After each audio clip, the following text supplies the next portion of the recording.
Hey everyone. It is March 21st. Happy first day of spring. I'm Senator Christina Pacione-Zayas representing the 20th Senate District on the northwest side of Chicago. This is our monthly town hall, and I'm really pleased because we've got a whole bunch of exciting information that is going to be really helpful with understanding not just at what point in process we are with the budget, but we also have a presentation that is going to kind of showcase several different resources within our community, specifically around violence prevention. This is the second part of a series that I've now included in our virtual town halls so that we can kind of explore the roots of violence prevention and how we can mitigate that in a holistic way, getting at the root causes so that we can ensure that our community is safe and set up for success and supportive and so on and so forth. So I'm going to get us started here by sharing my screen, and give me just one moment, please. Here we go. All right, folks. So as usual, this is essentially the third in a series of a monthly virtual town hall. That's my commitment to you all. If you are in the Zoom or if you are on Facebook, please feel free to introduce yourself and what your connection is to the 20th Legislative District. If you live in the district, if you work in the district, what neighborhood are you representing? As you know, we are comprised of amazing neighborhoods and community areas. So would love to know who is with us today. I've mentioned that I have these monthly town halls. This is my commitment to stay connected to constituents, to understand not only what your interests are, but to involve you in the process of this journey to Springfield and doing the legislative work. So what you'll see is that not only do we have monthly virtual town halls, but we also have these topical roundtables that focus on different areas of policy so that constituents who either live or work within the district can help to inform the 20th legislative agenda. And I am pleased to share that we are going to be launching our youth council finally. And so that is going to happen April 23rd. We will be putting in the chat the link for you to share if you have a young person that you would like to nominate, or if someone who is listening in themselves wants to be a part of it. I think it's really important that we involve young people, their perspective, their voice in our government. And so that is sort of the objective there in terms of launching that youth council. As you see here, you may have seen this a few times before, but essentially this is sort of the breakdown of our policy roundtables, the different topical areas where we have members that help me develop policy priorities, that help me vet legislation as it is being considered in the General Assembly. And then when possible, we actually draft legislation together. And last town hall, you may have been able to be a part of that to then understand how there were actually two bills that I introduced and got through the Senate and that are in the process of being considered in the House, so that we can address some chronic issues around education and around workforce. So as I've mentioned here, I want to make sure that folks understand the ways that you can sign up for the town hall. If you go to my website, the roundtables, if you go to my website, you can click on the menu bar, and under the 20th district, there is a bar there that says roundtables. And then there's a form as well for young people to fill out should they want to be considered for nomination with the youth council. I want to make sure we get right into the content here because we have quite a bit to cover, and I want to bring forth, where we're at in Springfield right now. Obviously we're wrapping up kind of getting our substantive legislation through, and the Senate, for example, has a deadline of this Friday to get all of the House bills that we are carrying in the Senate out of committee by Friday. The other piece is that we are in the process of constructing the budget. And what you may see here is sort of a visual in terms of where we're at in that particular process. What you notice is that back in February, early February, the governor proposed a budget, and now we're in the process of constructing our versions in the House and in the Senate in reaction to, but also considering what we know, what we hear from stakeholders, what we hear from constituents. And so there have been a series of hearings. And so through these hearings, we get more information. We're able to kind of collate that and now put forth some budget bills. So what you'll see is that we're wrapping up these hearings and we're starting to go into this internal decision-making process. And then there have been some bills introduced that actually represented the governor's proposal. And now there's going to probably be some amendments. There'll be some additional hearings, but we literally have 3 more weeks until session is over. It is a compressed session. So I want to make sure that folks understand exactly where we're at in the process. And so because of that, I have brought a friend who is incredibly helpful and well-versed with respect to the budget and has been watching this for quite some time. And he is definitely a wealth of information. And his name is Ralph Malturi. He is the executive director of the Center for Tax and Budget Accountability. He's also a faculty member at Roosevelt University. He is just an all-around fabulous resource that I would highly recommend.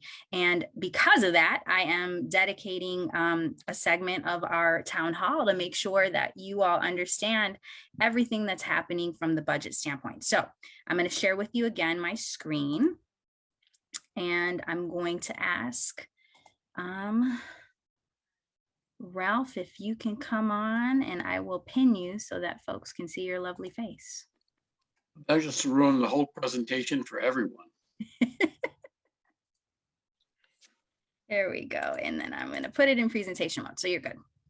Okay, great. So I'm Ralph Marturi, Executive Director of the Bipartisan Center for Tax and Budget Accountability, and we are really thrilled to be here at Senator Christina Pacione-Zayas' town hall meeting. We think she's really one of the good guys in Springfield that does a great job of trying to keep her constituents informed, and really no issue matters more to the general public than the budget. So let's just jump right into it. First slide, please. This is the budget as proposed by the governor. Go to there it is. If you look at the very top line, he's proposed to spend $46.4 billion this year. But of that amount, we like to break it into sort of what really is going on in the budget, because not all of that's discretionary spending that the General Assembly or the governor have control over. So if you look at that second line, hard costs, 14 billion of that is really pretty much spent without anyone voting on anything. They just have to figure out how much it is, because these expenditures are required either by law or by contract. So of that 14 billion, you could see debt service to third parties like banks and bondholders is about 1.5 billion. The pension contribution, which is the subject of a continuing appropriation, meaning there's a statute that says how much it has to be every year, and they just fund what the statute says. That's going to be $10 billion. We're going to get into that a little bit more later on. There's similar other statutory transfers out for some Medicaid funds, et cetera, et cetera. That's 600 million. And then group health insurance for 1.8 billion. That's just health insurance on state workers. So there's really no discretion here. They just have to figure out how much money they have to allocate to these items. And so of that 46 billion, 14.3 is spent. Nobody votes on anything. Then there's the general fund service appropriations, category 3. And you can see in gross, that's going to be 32 billion. But if you go to the very, very bottom line, you'll see it's only going to be 31. And the reason for that is that red number there. There's an item called unspent appropriations, and this is pretty standard. Most public sector entities have an unspent appropriations line, they've generally appropriated $1 billion more than what they're actually going to spend. And at some point, those appropriations will be cut down. So the actual spending on services will be $31 billion if the governor gets his budget, not the 32 as proposed. But what's really interesting to note is, see that bracket that says 95%? That literally means 95 cents out of every dollar that would be spent under this proposed budget goes to 4 service areas: healthcare, education, human services, and public safety. And education has a couple of subcategories. It's got early childhood, K-12, and higher ed. But the bottom line is the money that Springfield spends, our taxpayer money, they spend on really good priorities and the things the general public would support. And polling data confirm that.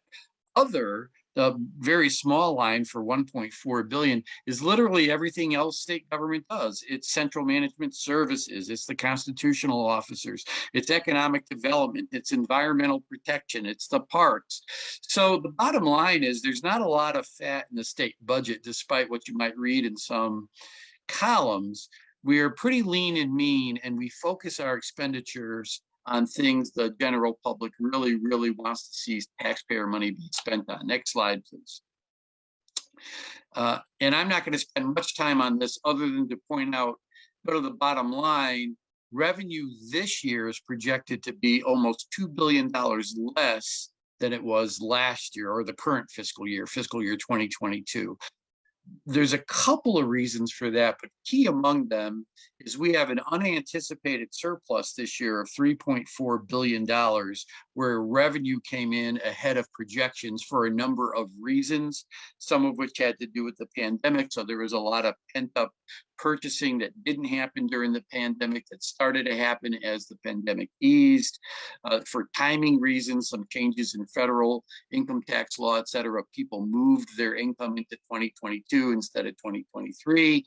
And so we have some unexpected revenue this year to the tune of $3.4 billion. And that's one of the primary reasons the current year, 2022, is projected to be almost $2 billion more than the upcoming fiscal year. Next slide, please. Now, you've heard a lot of talk about how the federal bailout money for the pandemic under ARPA and the CARES Act have been helping the state get through its budget. And it really has been. This is by year how much federal money is going into the general fund budget. And you can see in fiscal year 2022, for example, about $4.4 billion is supporting general fund spending that's coming from the federal government. The proposal for the upcoming fiscal year, 2023, is minimal, only about $520 million of federal funding. And then in fiscal year 2024, another jump to over $3.5 billion. And then look at 2025. That's when all this federal relief money runs out. So whatever has been supported in our general fund budget, where 95 cents out of every dollar goes to education, healthcare, social services, and public safety, those services that were supported by this federal funding are going to have to be supported by something else beginning in 2025. That means the term we use to describe that at CTBA is there's a fiscal cliff heading our way, where revenue is going to fall off dramatically when this federal relief money goes away. So where is our state's fiscal condition now? Next slide, please. We'll tell you that. And we do have a deficit. And so the state of Illinois does have a requirement to balance its budget every year. That's a constitutional requirement. But that constitutional requirement isn't what most people think. It just means that your current revenue, whatever you have identified for the revenue for the upcoming year or the current year, has to match your current expenditures. What it doesn't account for is any leftover unpaid bills from the prior fiscal year that'll become a charge on revenue in the current fiscal year. And frankly, government accounting rules don't require public sector entities to account for that. It's called an accumulated deficit in technical terms. It really just means unpaid bills. So let's look at how that actually impacts the state budget to get a good handle on where we really are in Illinois. So you go to the very top line here, you see the state projects to have in the upcoming year $45.8 billion. Out of that, The first thing we have to pay are those hard costs that we talked about, right? The things the state has to cover by law or by contract. That's 14.3 billion, the second line. So you take that 14.3 billion out, that leaves 31 billion in revenue, which sounds good, because if you remember, after the application of that unspent appropriations line we talked about, the net expenditures on services this year are going to be 31 billion. So we have a on budget balance. That's the good news. Now here's the bad news. There will be a deficit carry forward from this current fiscal year that we're in, 2022 into 2023, of about $5.4 billion. Now, by state law, those unpaid bills, that deficit, that has to be eliminated in the following year. So those unpaid bills become a charge on your current revenue. Anything that carries forward from a prior fiscal year to the next fiscal year really becomes a charge on that revenue. So you take those bills out, you pay those, that leaves 26 billion in revenue. We are going to project to spend 31 billion on services, meaning the deficit stays at about $5 billion. We've reduced it a little by about 500 million. But the bottom line is, even with all this federal funding that's unique and coming in to help us get through the COVID crisis, we're still are spending basically 16% in the red. We don't have 16% of the revenue we need to cover the current services projected to be delivered in the upcoming fiscal year. Next slide, please. Now, I told you that we do have an on-budget surplus this year, unanticipated revenue surplus of $3.4 billion. And this is an election year. And I know there's a lot of people claiming, I've read articles even slamming the governor for putting forth a quote unquote election year budget that's fiscally irresponsible. And actually, I think nothing could be further from the truth. So let's run through how the governor proposes to spend this $3.4 billion in unanticipated revenue that we're going to have in the current fiscal year. The first thing he did was said, all right, we're going to take 1.6 billion and make new appropriations. They're called supplemental appropriations for fiscal year 2022. What's that money going to? It's not really new spending. 898 million is going to pay existing bills we have for employee retiree health insurance. So that's something we would have had to pay anyway. It's not new spending at all. It's paying accumulated bills that had run up and we didn't have the revenue to cover. Next, he said, let's put 230 million into funding what's owed to the College Illinois program. This is a scholarship program. This was money the state had already committed to transfer to College Illinois, but once again, it did not have the revenue to fund that. So now the governor says, we have this unanticipated revenue. Let's pay for some of the obligations we've already incurred. Now, he did ask for 487 million in new appropriations for a number of items, and they go across all of the public service categories of education, health, human services, and public safety. Like, for instance, he's suggesting some additional money going to DCFS to help it out of some of the really difficult situations we've all read about in the papers that DCFS is dealing with, some additional healthcare proceeds to help with some of the complications from COVID, et cetera. But really, 70% of what the governor suggests making as a supplemental, hear that as additional appropriation for FY 2022, our current fiscal year. These are appropriations that weren't part of the initial budget. Over 70% are just paying existing obligations. That's hardly irresponsible. That's hardly political. That's highly responsible. So now the remaining 1.8 billion, what's he suggest happen there? Well, the first thing he wants to do is take 300 million of that and prepay some of the debt that's owed to the pension systems. That's a very responsible thing to do. It is not a politically sexy thing to do at all. I guess the rating agencies will love that, but it's responsible. He's prepaying debt the state already owes, and he's actually going to make a total prepayment of 500 million in the budget proposal. He wants to take 200 million of current revenue, add it to this 300 million of the surplus from this year to make a total prepayment of 500 million, and that will save taxpayers well over $1.7 billion in interest costs over the term of the debt repayment schedule for the pension. So it's a very responsible thing to do. Next, he suggests taking $600 million of this surplus and using it to start putting some proceeds into the state's rainy day fund. Illinois is the only state in America that has basically a zero balance in its rainy day fund. It was zeroed out under Governor Rauner back in 2017 after the second straight year with no general fund budget at all, where the governor couldn't agree with the General Assembly. Now, I think they've put a little bit of money in. It might have 10 million, it might have 11 million. We have a $40 billion general fund. I mean, that's not even a rounding error. So suggesting 600 million go into the rainy day fund, very responsible, the right thing to do. He's also going to take 425 million in his proposal and use it to provide some targeted property tax relief. There's another tax relief proposal included in here. 185 million is going to reimburse local governments for the suspension of sales tax on groceries. And if you recall, and I don't know if you heard, the governor did make a mention in his speech when he announced his budget that he was very concerned about the impact of COVID-19 and the economy on low and moderate income families, very concerned about the spike in inflation we've all seen. So we wanted to provide these elements of tax relief to help folks out. Now, the reason that says reimburse local governments is because the state doesn't put any sales tax on groceries. It's only local governments in Illinois that imposes a sales tax on groceries. But the governor is going to suspend it. And if he suspends it, that means local governments will lose 185 million in revenue. He says, I'm going to reimburse the local government so that police, fire, education, streets and sand, libraries, those things that are funded at the local level won't suffer from a loss of revenue, as the state will cover the cost of this tax relief. And then the final 290 million is just going to reduce the deficit. So overall, it's a highly responsible thing to do. What you may say is political is the tax relief.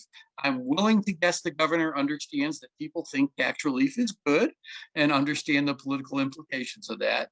But if you're going to do tax relief that's designed to deal with a temporary problem, i.e. the spike in inflation and the impact of COVID-19, well, then make it temporary, which the governor did. So this isn't permanent tax relief. Both of these are 1 year. That's the right way to do a tax relief program that's supposed to address a temporary problem. You make it temporary tax relief. So it's not really as political as it could be. Now, I would do different. I would target the tax relief more through the earned income tax credit or through creating a child tax credit at the state level. But these aren't horrible proposals. They're not purely political proposals. But if you look at in context of the whole picture, it's basically 610 million, a very small portion of the 3.4 billion that he proposes to use for tax relief. The rest of it is really going to things that are positive and, for the most part, highly fiscally responsible. Next slide, please. So now about that fiscal cliff we're about to face in fiscal year 2025. The hole will jump from what I showed you at the end of this year. It's projected to be, if the governor gets this budget, just under 5 billion. So let's call it 5 billion. It's going to jump all the way to 9 to 10 billion. That's how reliant we are going to be in the general fund budget next year on one-time federal money that won't be around in fiscal year 2025. So to maintain our current level of investment in those core services, the state's going to have to replace that 2 to 4 billion in annual spending that's been covered by federal transfers, and it's going to have to deal with its structural deficit. And I'm going to get into that structural deficit in the next slide. So this is a picture of really why we have fiscal problems in Illinois. And in fact, it's a picture of why the state of Illinois has high property taxes. It's a picture of why the state of Illinois has unfunded pension obligations. And it's really kind of an easy thing to understand. Go to the far left there, fiscal year 2022, the very far left. The assumption of that we start with when we make a projection like this is the state has an honestly balanced budget. There is no accumulated deficit. Revenues and expenditures are absolutely equal to each other in the current year, fiscal year 2022.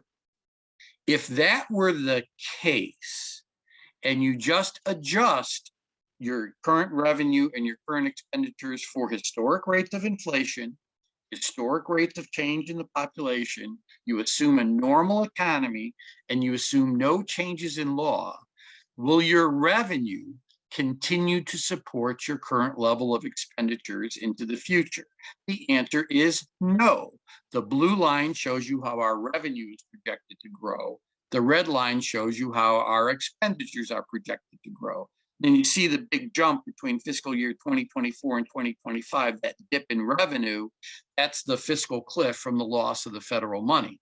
But even without that cliff, notice the rate of growth in our revenue does not keep pace with the rate of growth in the cost of our services. So the bottom line is, Illinois can't afford to provide the current level of services we're provided. We just don't have the revenue to do it. And this isn't new.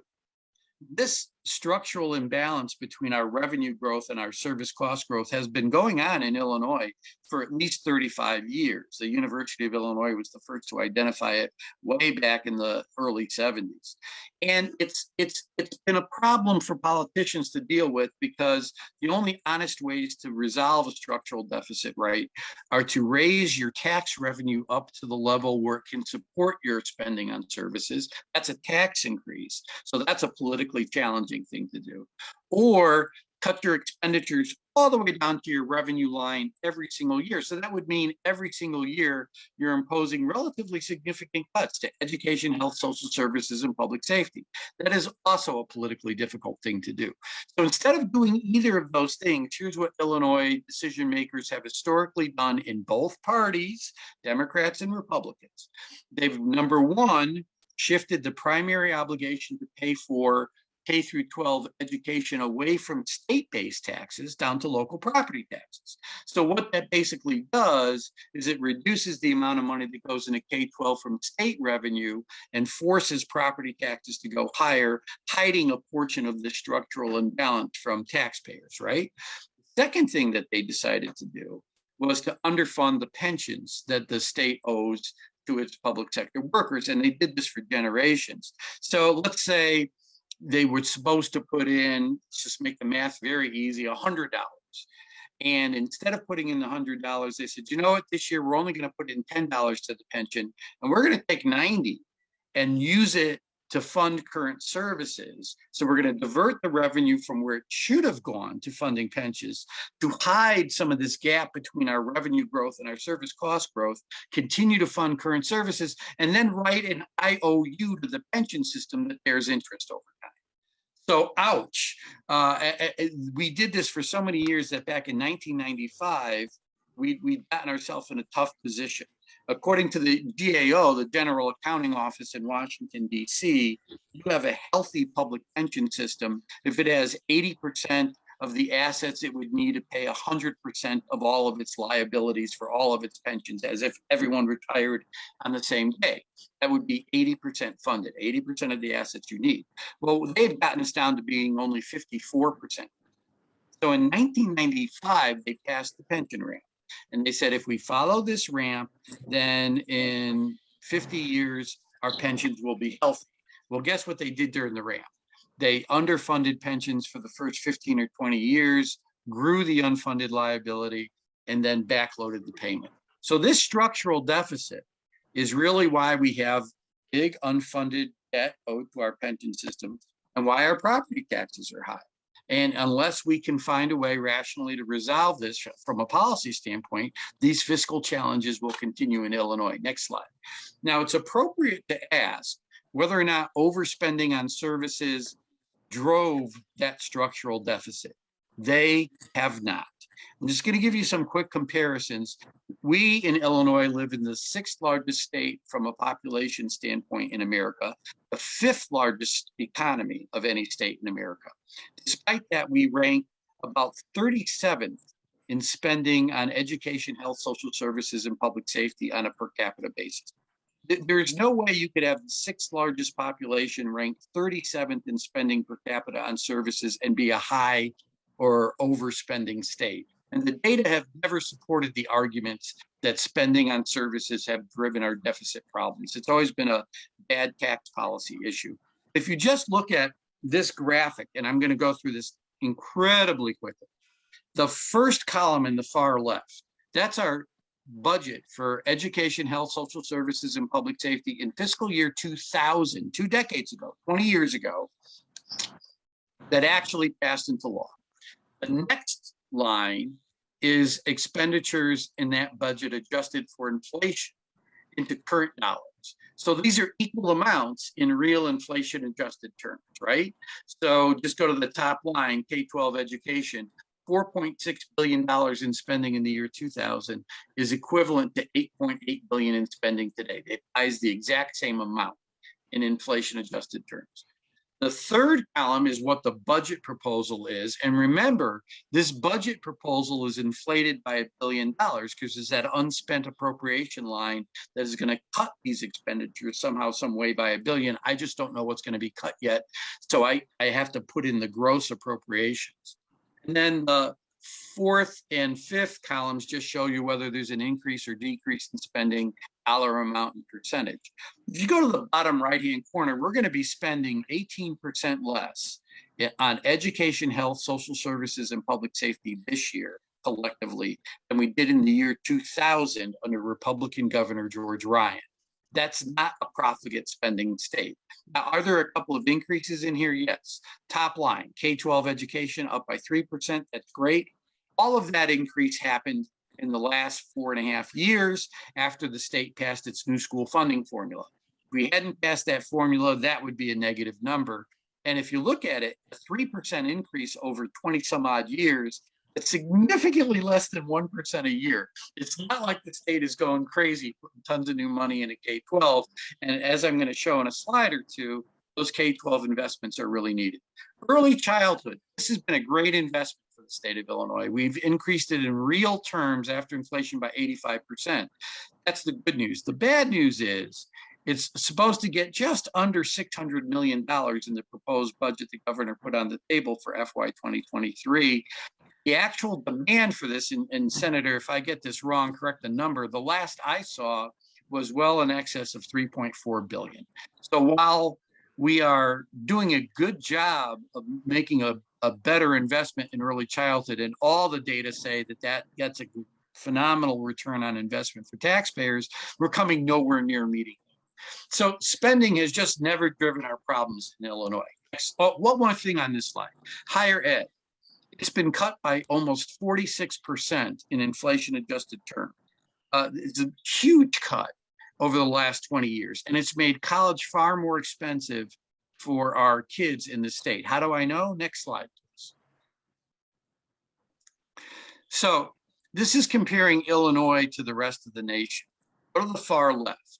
In fiscal year 2003, state grants to public universities in Illinois covered 74% of the cost of a student attending one of those public universities, whereas tuition and fees only covered 25%.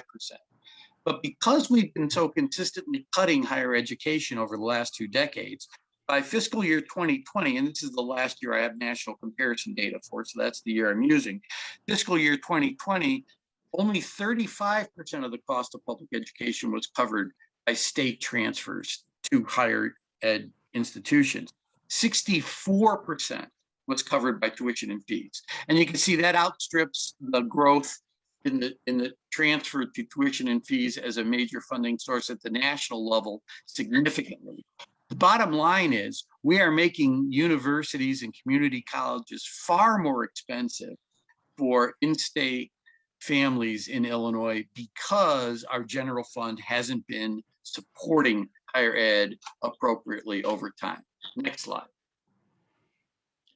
So this shows you that it's a revenue problem, and it just compare the projected revenue for fiscal year 2023 with really what it would be if we had 2000 policy in place. It'd be an $11 billion difference, meaning our revenue policy, our bad tax policy, is really what's driven that structural deficit over time. It hasn't been spending on services. Next slide.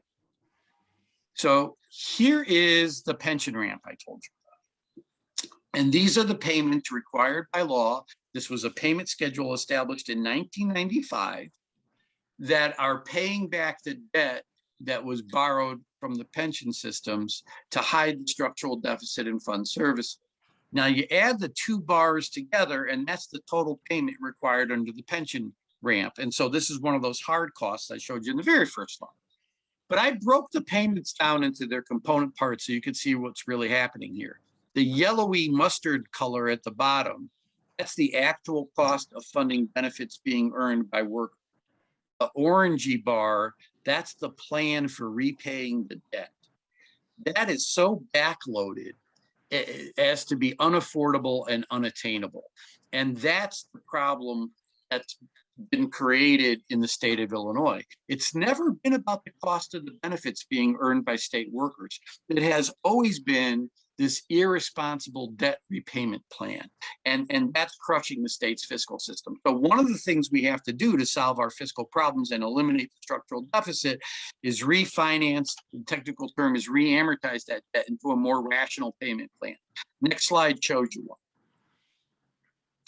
So the red line you see going across here, that's the current pension ramp. So that's where payments would be.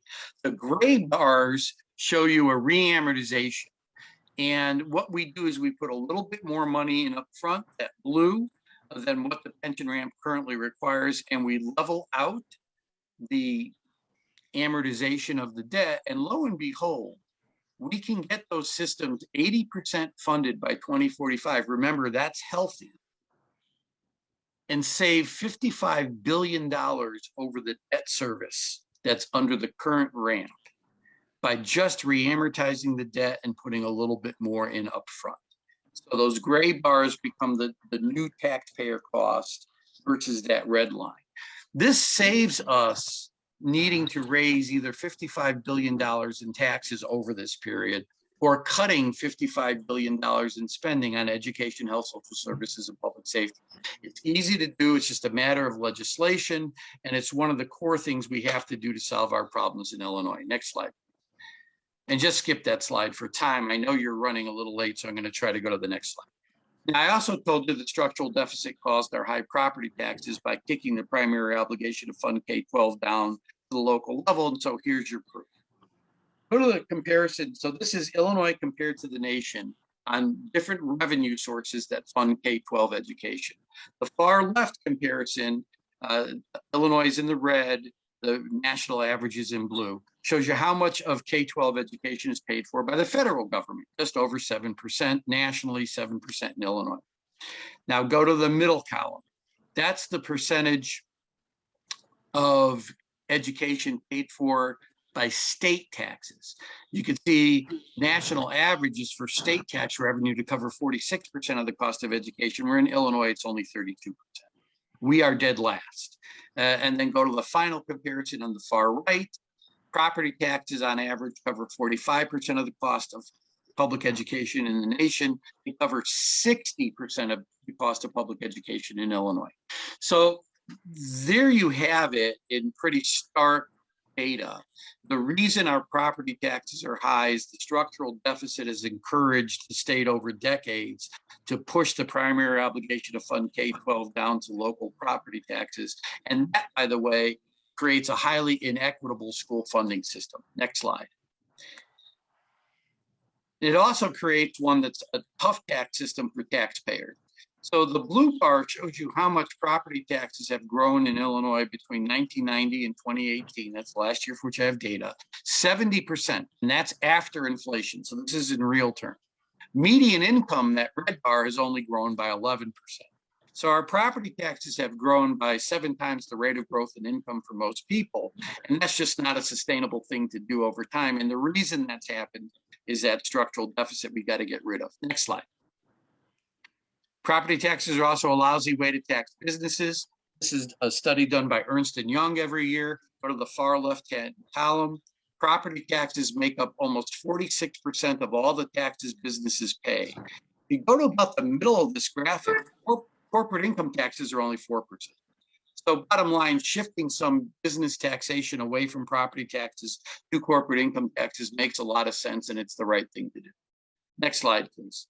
Now, I told you we put all this new money into K-12 education because of the new school funding formula we have.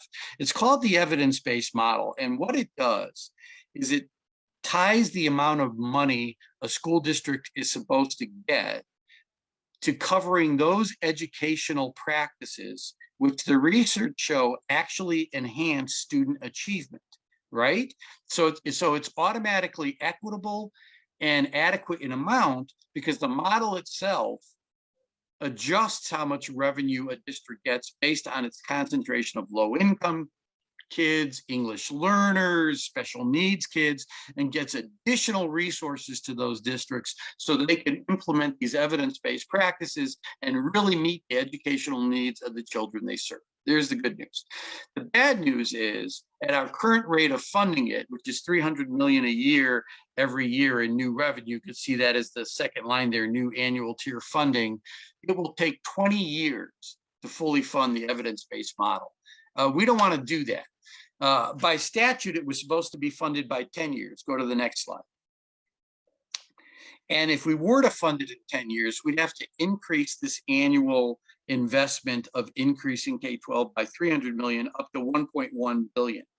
If we did that, then by 2027, every school district in Illinois, including in the poorest communities, downstate, urban, doesn't matter, would have all the resources the evidence indicates they need to educate the specific children they serve. Here's why we need to do that. Next slide, please. One thing that's great about the evidence-based funding formula is it allows you to identify how short underfunded school districts are on a per pupil basis from having the amount of resources they need to have to educate their kids. So on the far left there, you can see statewide, if a student attends an underfunded school, on average, they have $4,256 less per pupil than what the evidence indicates they need. Now, we can also break down this funding deficit by race, and here's where things get very interesting. Your typical white student who's attending an underfunded school in Illinois sees a per pupil funding gap of $3,572. Your typical Black or Latinx student sees a funding gap of over $4,800. So basically what we discovered after we went to the evidence-based model was not only did our school funding system, the old one, really discriminate against low-income kids, it discriminated against Black and brown kids. It was structurally racist. And the good news is, next slide, our new approach to funding and the evidence-based model has been reducing these funding gaps, and not just because you're low income, but also reducing the funding gaps by race.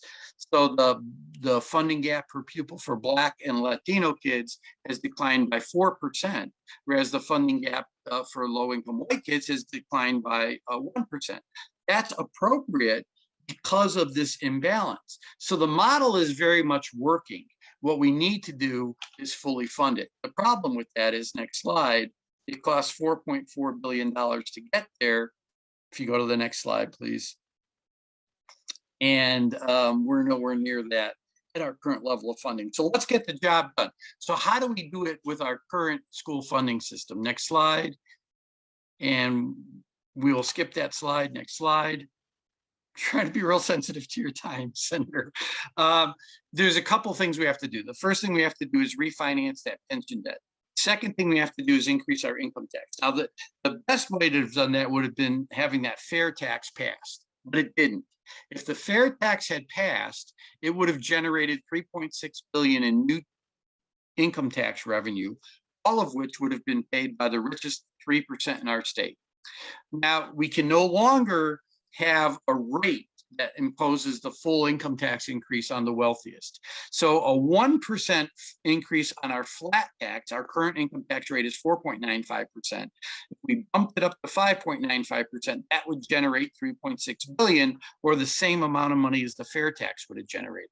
The problem with that is 1.1 billion of this tax increase would be paid by individuals who earn $75,000 a year or less in taxable income.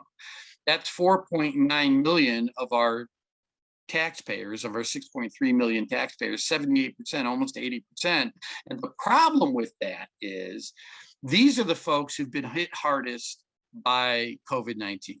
80% of the jobs lost so far in the pandemic have been in the bottom two wage quintiles, which these folks are in. Illinois already has one of the most unfair and regressive taxing systems in all of America.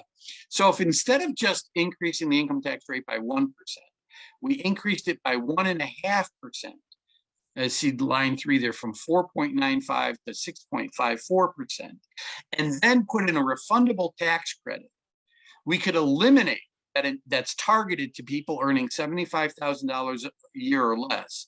We could eliminate the full tax increase on 78% of the folks in Illinois who've been hit hardest by the pandemic and still raise $3.6 billion in new revenues. That's what we need to do. Next slide, we will skip in interest of time. Next slide. There you go. The other thing we have to do to get our income tax, our sales tax in line with the modern economy is to extend it to include services. Our sales tax pretty much only applies to the sale of goods, hard physical things you could touch like shoes, a desk, eyeglasses, etc. What it doesn't cover are services, haircuts, lawn care, bowling, auto labor charges versus auto parts. The red bar shows you the percentage of the Illinois economy that's made up of the sale of goods over time, what we do tax. And you see that's declined significantly from 1965 to where we are today, where it's only 17% of our economy. The yellowy bar, that's services, that's 73% of our economy. You just can't leave the largest and fastest segment of your economy out of your tax base and have a revenue system that grows with the economy. Next slide. In fact, of all 45 states that have a sales tax, we tax fewer services than any other one and less of the modern economy than any other one. Here are our neighboring states and how many categories of services they tax versus Illinois. You can see even Illinois, Indiana, Michigan, it's everybody taxes more. Iowa and Wisconsin literally tax pretty much all the services you should tax to make sales tax work in the modern economy. If we did what Iowa and Wisconsin did, then we would generate $2 billion in new revenue and we'd be able to solve our problems. I'm going to skip my last slide and just say, look, our problems in Illinois are solvable. The math is very clear. We have to eliminate the structural deficit if we're going to adequately fund education, if we're going to take the burden off property taxes to fund schools, if we're going to actually fund our pensions. But if we do these things, re-amortize the pension debt, expand the sales tax base to include consumer services only, not business to business, not healthcare, et cetera, and raise the income tax by 1.5 points, but provide targeted tax relief to low and middle income families, we could solve all our problems. We could build some equity and fairness into our tax system, and we could actually fund core services to the level needed. That's it. I appreciate you all listening. Thank you. Thank you, Ralph. Appreciate it. That's a lot of information. Thankfully, we have this recorded. Therefore, if folks need more kind of time to digest and process, it will be available for you. The other thing that I want to just note is Ralph's information, should you have any follow-up questions, and we can drop that in the chat as well. But we're going to move along. Thanks so much, Ralph. I appreciate it. We'll be in touch. And we are going to, we've got a few more resources that we want to bring along. First, and you all may recall last month, I said we were going to start this series around the pillars of violence prevention, right? Last month, we were looking at street intervention, youth outreach and street intervention. And this month, we are looking at domestic violence in terms of prevention, in terms of services, in terms of legal aid. And so we have first Michelle Pernini she's the Senior Domestic Violence Director for Mujeres Latinas en Acción. And I'm going to just pass it along to her. She can tell you obviously a little bit about herself and a little bit about the resources that she's going to be sharing with us tonight. Thank you, Senator. Thanks for inviting me to be here tonight. I will be brief just because I know we're short on time. So Mujeres is a bilingual, bicultural organization. It's been around for 50 years. We'll be celebrating our 50th anniversary next year. I'm the sole non-Latina identifying or Latinx identifying staff member. Everyone else is bilingual, bicultural. We have 6 programs, and we serve anyone who walks through our doors. And primarily we work with the Latinx community, including immigrants and undocumented folks. So I'm going to focus on the DV program, and then might touch a bit on some others. So our DV program offers crisis intervention services, meaning that any survivor can walk into one of our offices or give us a call and be connected with a DV staff member who will offer emotional support, safety planning, and then connect them with appropriate resources. We offer short-term individual and group counseling for adults and children ages 5 to 12 years old. Short-term meaning 10 to 15 weeks. And at the end of services, we always offer referrals externally if someone would like to continue with counseling services outside of Mujeres. We do have a wait list, and if our wait list is ever full, we would offer referrals to our other DV partner organizations in the community.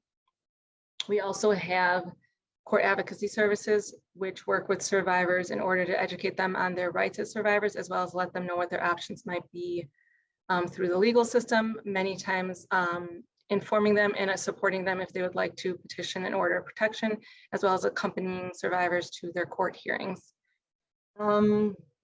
We do many community referrals for different resources. I always say that the 2 biggest needs and barriers within domestic violence is safe housing and economic support.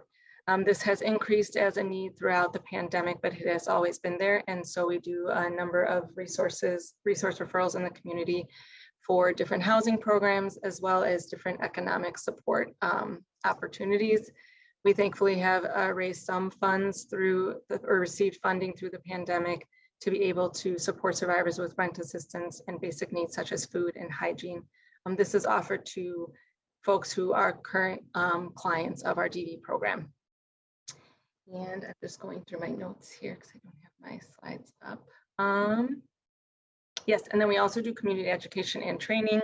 So feel free to be in touch if you would ever be interested. So we go to different community events to do outreach, as well as help folks know and increase awareness about our services, and also education to different schools, as well as universities, hospitals, other social service agencies, to increase awareness and understanding about domestic violence, as well as how to support survivors within folks' lives. And I wanted to touch on just a couple of our other programs here at Mujeres that can be helpful for survivors. So we will, within the DV program, we'll refer to other programs within Mujeres.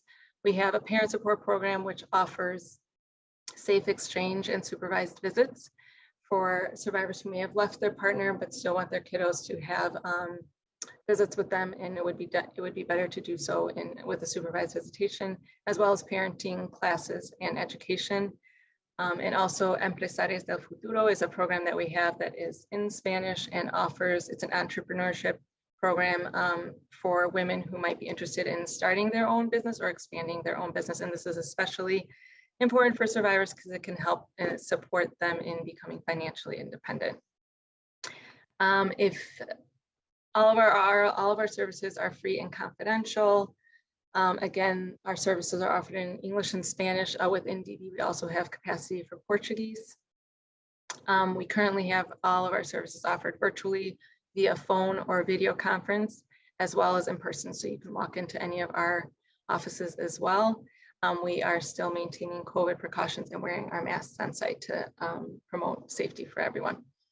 And so in order to refer, we have 3 different offices. At Pilsen is our headquarters. We also have an office in North Riverside, as well as Brighton Park, the Esperanza Health Center. And that is all I will say for now, but feel free to reach out with any questions. And thank you again for having us. Thank you. Just wanted to make sure, I believe, didn't you say that you have some services in Belmont-Cragen?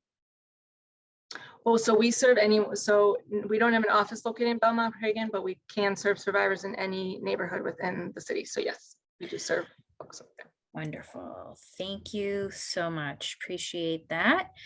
Next, I'm going to ask, let me just remove the pen, and I'm going to ask It looks like we have Nelly Vasquez Rowland, who is the president and co-founder of a Safe Haven Foundation. So if you can come onto the screen. Oh, there we are. And I'm going to pin you. There you go. Hello, Senator. How are you? Good. Thank you. Good, good. Thank you for putting on this excellent forum. I believe that the topic of domestic violence does not get enough attention. I think the UN, even during the pandemic, said that it was a shadow pandemic happening at the same time as the pandemic. All of the conditions of isolation, financial insecurity, issues with addiction, alcoholism, mental health, all of those issues contributed to the fact that we had recorded, I think, about an 8% increase in the cases of domestic violence. And we also know that that's a very, very low number. Many domestic violence situations do not get reported, unfortunately, and many oftentimes, unfortunately, are not taken seriously. At A Safe Haven, we do take these issues seriously. And since 1994, we've been really proud to be a resource for women and even men with children that have been escaping domestic violence situations. We work with the Department of Children and Family Services as a referral, Department of Corrections, the VA, cities, county.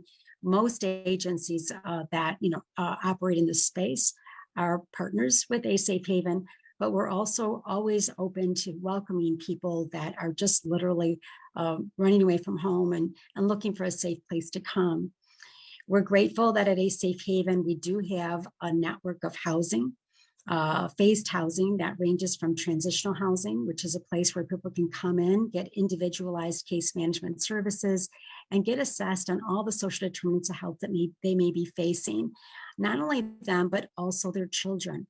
So if there's trauma involved, if there's education, workforce development that needs to happen, behavioral health care services, mental health care services, again, job training, and even placement into jobs and permanent housing, we literally help transition on average about 5,000 people a year.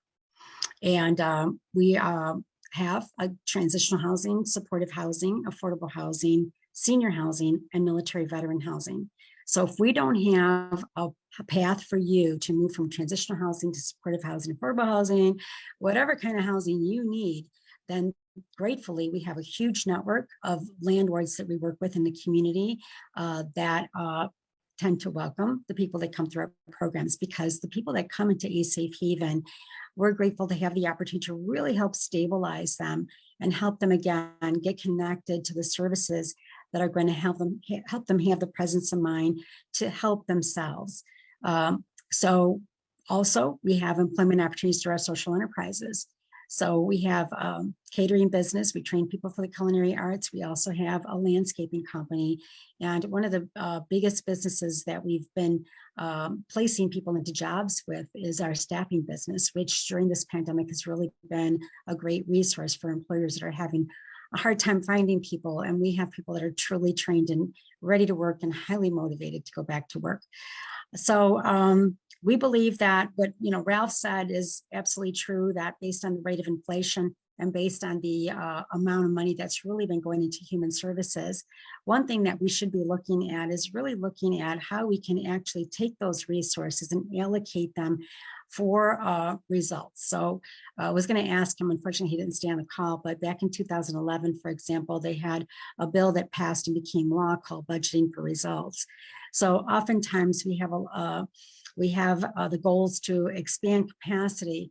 And oftentimes, once the funding, we're going to have a fiscal cliff, runs out, we don't have a plan for sustainability.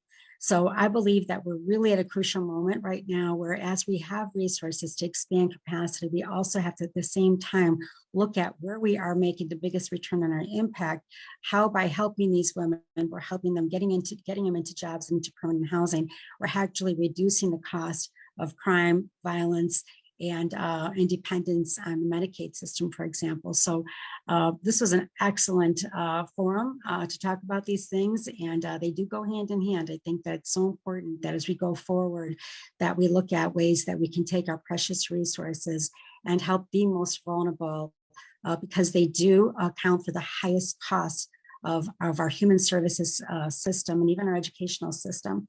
So I appreciate the moment here that we had to share this information with you. And I put my name and my information in the chat. So if anybody wants to learn more, you can go to our website. NA Safe Haven does service people from all over the Chicagoland area and the suburbs. Again, we have referral streams from all different government agencies, and we don't have limits in terms of where people can come from to get access to our services. And there's no charge. All services, including breakfast, lunch, and dinner, housing, and the transitional space and the supportive housing space are all free.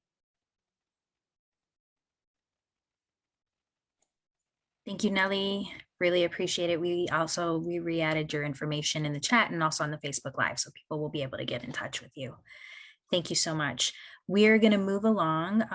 We have actually 2 more short presentations. The next person, actually, we've had the pleasure of working with in the past and excited to continue the partnership. Lauren Gutierrez, Managing Attorney for Safety and Family Practice Group, Legal Aid Society of Metropolitan Family Services. So I'm going to have you come on and join me. Thank you, Senator. So I will also keep this brief. I will just explain a little bit about the legal services that we provide around domestic violence. So I supervise all of our domestic violence and elder abuse legal programs. What that means is we provide free legal services to survivors of domestic violence in family law and order protection matters. That can be a civil order protection at the Chicago Domestic Violence Courthouse. That can be a family law case at the Daly Center. There are a lot of different case types that we can assist with. And again, all of our legal services are free, and our clients do have to financially qualify. They do have to be low income, but we provide those services to anyone in Cook County who has a case in Chicago. We also have a partnership with the Cook County State's Attorney's Office, where we assist victims in those criminal domestic violence cases who have children in common with their defendants to get orders of protection that have child-related remedies. So that includes a set parenting time schedule, that includes a child support order, and it's really, that program is there to really assist victims in those criminal domestic violence cases to be able to achieve and maintain separation from their abuser and, to create some sort of stability for that family. We also, as a part of Metropolitan Family Services, we are able to refer our clients to the wide range of services that MFS provides to the communities. So MFS has community centers all through Cook County and a center in DuPage County as well. They provide services, behavioral health services, or education services, and then most relevant to this is the domestic violence services. So that it's counseling, support groups for both the victims and the survivors and the children of the victims and survivors who have been affected by domestic violence. So in Belmont, the Belmont Central neighborhood is our North Center, and they provide those DV services to families all throughout the city, but really focusing on the Belmont, Craig, and Hermosa neighborhoods. I will put our intake phone number into the chat, and so that is what folks can call to request services, the legal services. In addition to the DV services, we also provide housing and immigration services as well. And then I will also put the metrofamily.org website, and that will have a list of all of our community centers as well as the programs provided at each of those community centers. Thank you, Senator, for having us today. Thank you. Okay, let me remove your pin. And our last presenter, thank you everyone for patience. Since we did have a little bit of a technical glitch, we had to extend it a little bit because these resources are so incredibly important. And so I'm going to pass this along to Olivia Farrell. Is that how I say your last name? Farrell, my bad. No worries. Happens to me all the time, so I that's why I asked. Anyway, so Olivia is gonna present to us from the network advocating against domestic violence. She's specifically a director of policy, advocacy, and research. So I will have you take it away because I think you've got some slides to share. Yes, and give me 1 second to figure out my screen share.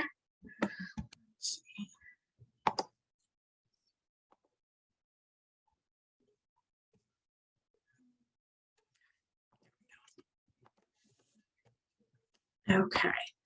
So I am going to go through my slides, but I am going to try to keep it nice and quick because I know we are running late into the evening. So as was said, my name is Olivia Farrell. I'm the Director of Policy, Advocacy, and Research for the Network Advocating Against Domestic Violence. Hold on, I'm getting an error message. So the network is a membership organization. We have over 30 members from Chicago and the surrounding areas who all provide some sort of direct services to survivors of gender-based violence. And the network works to really organize those members and conduct policy and advocacy work, education, and then connect survivors to those members for direct services. And we also run the Illinois State Domestic Violence Hotline, which also helps connect survivors to the services they need throughout the entire state. So some brief background. So last year alone, the Domestic Violence Hotline received more than 32,000 contacts, and that was between calls, texts, and chats, which all three are available 24/7, 365 days a year, so always available for those who need it. Common service requests include shelter, legal advocacy, counseling, and particularly last year, there was over 2 months in certain parts of the state where there was no domestic violence shelter beds or cribs available. So really highlighting that while we work really hard to connect everyone to services, sometimes there's just not the capacity. So that's one thing we really try to advocate to change. And the network really works to address domestic violence at its root and really address the systems of oppression that help lead to domestic violence. And so I won't go into too much detail on this, but really focusing on not only intervention services, but also prevention. So looking at ways we can build up communities, build out access to basic supports for everyone, and recognizing that violence is truly not isolated, that community violence and domestic violence truly intertwine, and providing services for one is prevention of the other. And really, again, just going back to really treating the whole community and making sure everyone has safety and stability. And so part of that right now is we are really pushing our own budget request for $50 million for services for survivors. And I think Ralph did a really wonderful job of explaining the budget to everyone, but want to highlight that sometimes $50 million can sound really huge, but I think as Ralph showed, really it's a small fraction for what it will be able to accomplish. And here's kind of where that funding will go. So again, expanding community outreach and education. So really working with communities, finding the folks we might not otherwise partner with, teaching youth how to identify unhealthy relationships, and how to access services and really know what a healthy relationship looks like. Increase access to safe housing. That's been flagged by several of the other presenters as a definite need, and including not only shelter, but transitional and permanent housing solutions, and providing the direct services to survivors. So that's everything from meeting the basic needs to the unique needs that stem from survivorship. And lastly, providing a thriving wage for staff, recognizing that DV advocates are essential workers who have been working tirelessly the past few years through the pandemic to get services to survivors, and ensuring that they will stay on and continue to be able to help folks and get the pay they deserve. So with that, here's my contact information and our website, the-network.org. If you're interested in our education programs, you can check out our Centralized Training Institute on the website, or learn more about our policy and advocacy work on the website. And we also send out weekly policy alerts that you can sign up for right there. Thank you, Olivia. Really appreciate it. And thank you everyone for, like I said, just patience with this evening, but I really felt it was important that we were able to close up and be able to, continue to share out this information that's super relevant, that's obviously in some cases embedded within our community because they specifically have an office or they service our community. We're going to continue to we're going to continue to delve into these topics next month. Our last virtual town hall will be a wrap-up one for the spring legislative session on April 20th from 6 to 7 p.m. Usually I'm really good about meeting within that 60 minutes, but obviously we had some technical difficulty this time. So wanted to just make sure that you have that on your calendar and that if you have any questions, if you want to, raise some issues in between that time, the next 3 weeks are about to be the major segment of the marathon in our legislative session with wrapping up the budget and finishing up our substantive legislation. And I will be pleased to report back to you on April 20th from 6 to 7 p.m. again here on Facebook Live. So thank you so much for joining us. It's a gorgeous night. Go be with your friends, family, take in some fresh air, and I look forward to seeing you all soon.